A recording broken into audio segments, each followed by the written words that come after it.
Welcome one and all, boys, girls, and beasts and things. Gather round and settle down for all things six string. The home of guitar-based music. We have returned after a short hiatus. It is us, your buddies at All Things Six String, and my golly gosh, didn't we miss you? Oh, yes, indeed, always. And here we are again, and we're going to listen to a classic track from a band that really doesn't get enough recognition. It still doesn't after all these years. A band from my youth that I will listen to till I drop. Budgie with Nude Disintegrating Parachutist Woman.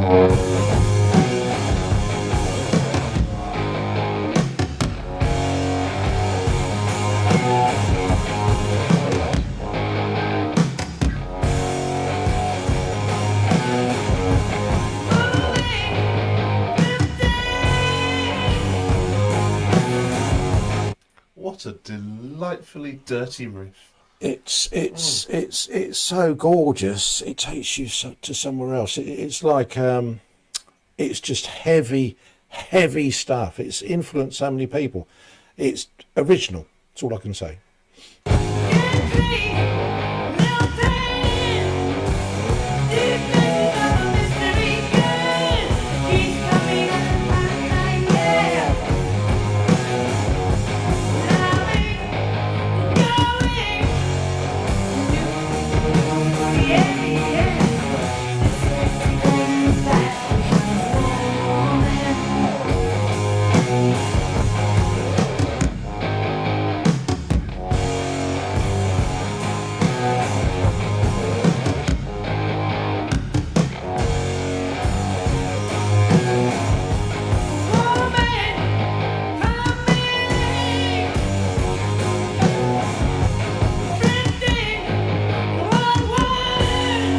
One thing I have been discovering whilst delving into Budgie and other bands of a similar ilk that Nick has recommended, certainly from this particular era and earlier, not so much later, but there's so many different versions of the same damn song.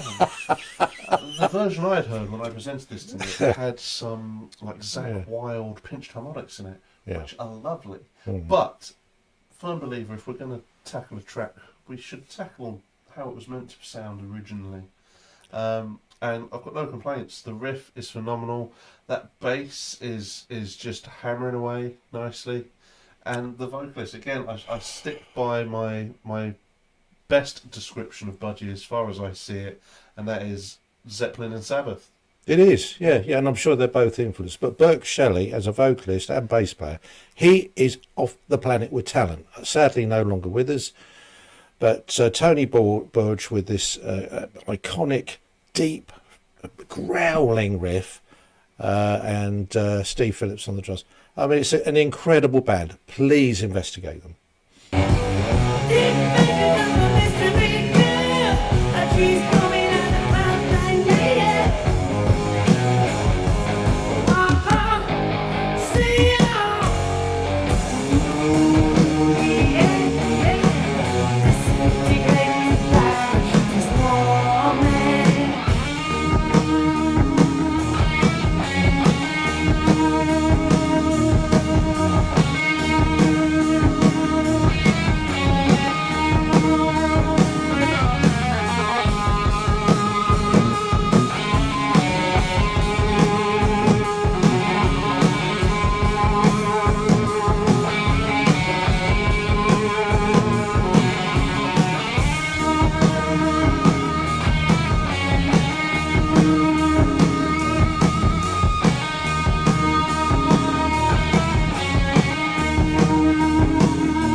solo, I get reverse lineage when I listen to music, and I think Nick listens to newer tracks and gets the reverse. So when I listen to a track of this age, I hear the influence it's had on other bands.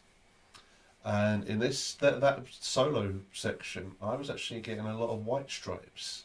Yes. Really sort of stripped back, Yeah, Jack White. but really well done. And yeah, really, and also, you just don't get everything in one ear and it's something completely different in another ear anymore. No. We had all the bass on one side, all the guitar on the other, drums doing both. Brilliant.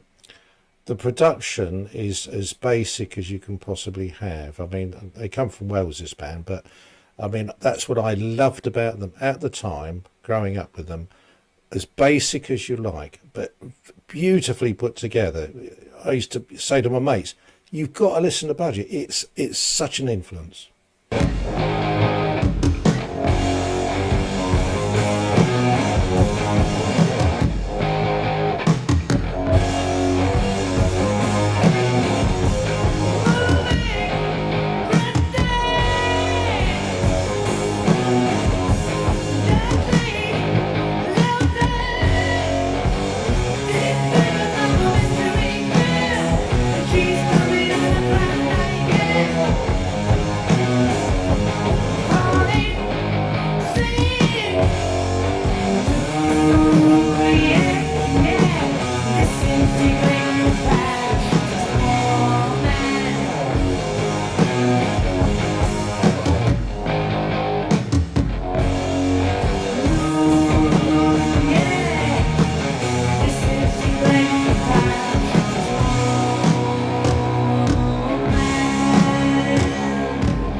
Absolutely killer. It's a great ending, isn't it? We love like an instant end. It's a cracker, that track. Please listen to more of them. They are incredibly good.